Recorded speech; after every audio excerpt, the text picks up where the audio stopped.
Welcome guys, আমি জিয়াদ আহমেদ আকাশ। আমি মিম। চলে আসলাম আরেকটি ভিডিও নিয়ে। আসলে অনেক দুঃখজনক একটা ব্যাপার ঘটছে, যেটা নিয়ে কথা বলবো আজকে আমরা। আর যে ভিডিওটি আমরা দেখাবো সেখানে খুব সুন্দরভাবে এক্সপ্লেইন করা আছে। আর যে চ্যানেল থেকে ভিডিওটি ছাড়া হয়েছে সেটা হচ্ছে মেগাস্টার শাকিব খান নামে একটা চ্যানেল থেকে। আসলে ব্যাপারটা হয়েছে এরকম যে সাকিবের সাথে আবারও বৈষম্য। কিন্তু কেন? মেরিল 'প্রথম আলো' চলচ্চিত্র পুরস্কার পেলেন আফরান নিশো। যেখানে আমাদের মেগাস্টার শাকিব খানের 'বরবাদ' ছিল। আ 'বরবাদ' একটা ইন্ডাস্ট্রি হিট সিনেমা। মানে এত বছরের মধ্যে সবথেকে ব্যবসা সফল সিনেমা হচ্ছে 'বরবাদ'। আর সেখানে 'বরবাদের' পুরস্কার না পেয়ে পাইলো 'দাগি' থেকে আফরান নিশো। ব্যাপারটা একটু মানে হাস্যকর আমার কাছে লাগছে। যাই হোক, আগে ভিডিওটি দেখি, তারপরে আমরা কথা বলি। তো ভিডিওটি শুরু করা যাক। আমার সাথে যে ধান্দা করবে তার জন্য মিষ্টি। আমি শাহজাহান ইসলাম নূর। বরাবরের মতো আবারও কি বঞ্চনার শিকার হলেন মেগাস্টার শাকিব খান?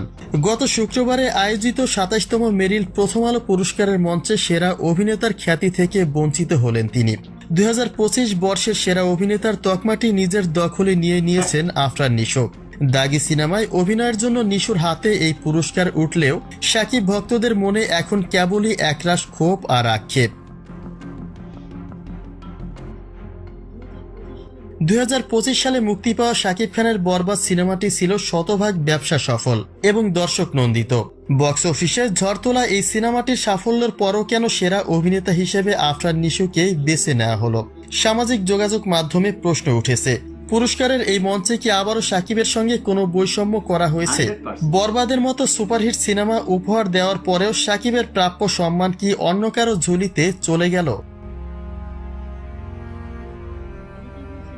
অনেকে বলছেন এটি কোনো নতুন ঘটনা নয়, বরং অতীতের বৈষম্যেরই এক পুনরাবৃত্তি। ২০২৩ সালেও শাকিবের ক্যারিয়ারের সেরা সিনেমা প্রিয়তমা মুক্তি পেয়েছিল, কিন্তু সেবারও সেরা অভিনেতার পুরস্কারটি পেয়েছিলেন সুরঙ্গ খ্যাত আফরান নিশো। বিগত কয়েক বছর ধরে শাকিব তার ক্যারিয়ারের সেরা সিনেমাগুলি উপহার দিলেও কেন বারবার তাকে বাদ দিয়ে নিশোকে সেরা অভিনেতা হিসেবে বিবেচিত করা হচ্ছে? দর্শকদের বড় একটি অংশ মনে করছে শাকিবের প্রাপ্য সম্মান নৈতিকভাবে আফরান নিশোকে দেওয়া হচ্ছে, যা কোনোভাবেই কাম্য নয়। পুরস্কারের এই বিচার ব্যবস্থাকে তবে মেধার চেয়ে অন্য কিছুকে প্রাধান্য দিচ্ছে? শাকিবের সাথে এই আচরণকে আপনি কিভাবে দেখছেন? এটা কি বৈষম্য, নাকি আফরান নিশোই এই সম্মাননার দাবিদার? জানিয়ে দিন কমেন্ট বক্সে। আসলে সত্য ঘটনা। এক একজন দর্শক হিসাবে আমরা বলি, বাদ দিলাম যে আমরা সাকিবিয়ান। এমনিও যদি একটা দর্শক হিসাবে ধরা যায় যে আমরা একটা ইন্ডাস্ট্রি হিট সিনেমা 'বরবাদ', যেখানে অ্যা অনেক বিগ স্কেলে দেখানো হয়েছে 'বরবাদকে'। আর সেখানে 'দাগি' থেকে কিভাবে আফরান নিশো পুরস্কার পায়। গতবারও 'প্রিয়তমার সময়েও' আমরা দেখছিলাম ব্যাপারটা এরকম। 'সুড়ঙ্গ' মানে যে সিনেমাটা আমার কাছে সিনেমা মনে হয় না, নাটক মনে হয়। তারপরেও সেখানেই পুরস্কার আফরান নিশো। এখন শাকিব খান একজন মেগা স্টার হওয়া সত্ত্বেও, তার 'বরবাদ' সিনেমা এত ভালো হওয়া সত্ত্বেও তারপরেও আফরান নিশোকেও পুরস্কার। এখানে তো 100% বৈষম্য বোঝাই যাচ্ছে। যারা সাকিবিয়ান আছে তারা তো মানবেই না ব্যাপারটা।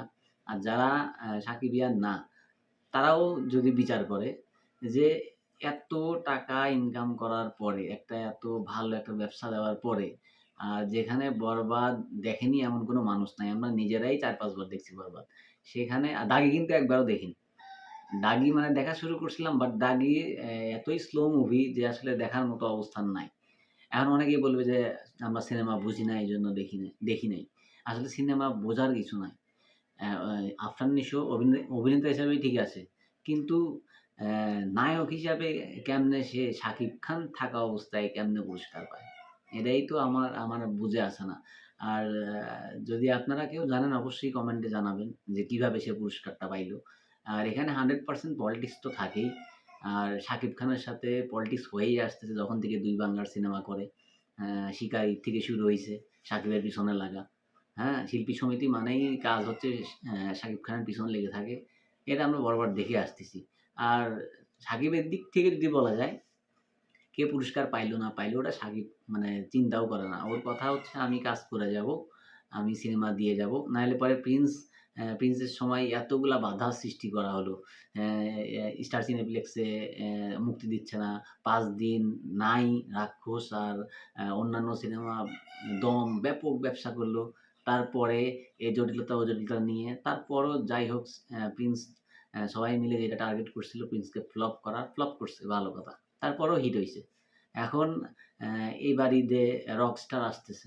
এখন তো ঈদে তো আর আফরান নিশোর কোনো সিনেমা নাই, সিয়ামের কোনো সিনেমা নাই।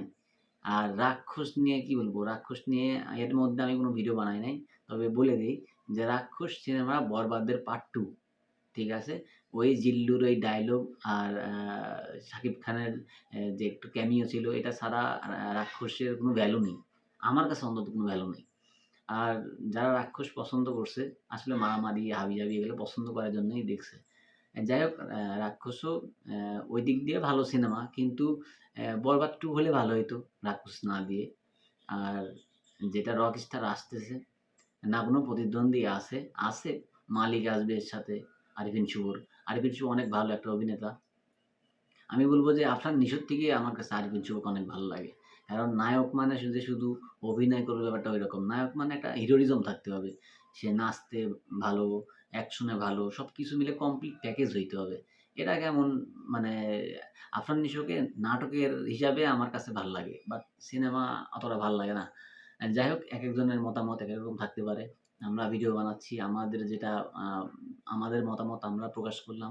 আপনাদের যদি কিছু বলার থাকে অবশ্যই কমেন্টে জানাবেন। আর এই যে মেরিল প্রথম আলো যেটা করলো, অ্যা যে নিশো ভাইয়াকে দিয়ে দিল পুরস্কার আবার বরবাদকে শাকিব খানকে দিল না। এটা নিয়েও যদি কারো কোনো প্রশ্ন থাকে সেটাও কমেন্টে জানাবেন। পরবর্তীতে এটা নিয়ে ভিডিও আনার চেষ্টা করব। আর ২ তারিখ তো আর বেশি দেরি নাই। ২ তারিখ তো টিজার আসবে। হ্যাঁ, রকস্টারের টিজার নিয়ে আমরা চলে আসব। আর সেই পর্যন্ত মানে পরবর্তী ভিডিও না আসা পর্যন্ত ভালো থাকুন, সুস্থ থাকুন। আল্লাহ হাফেজ।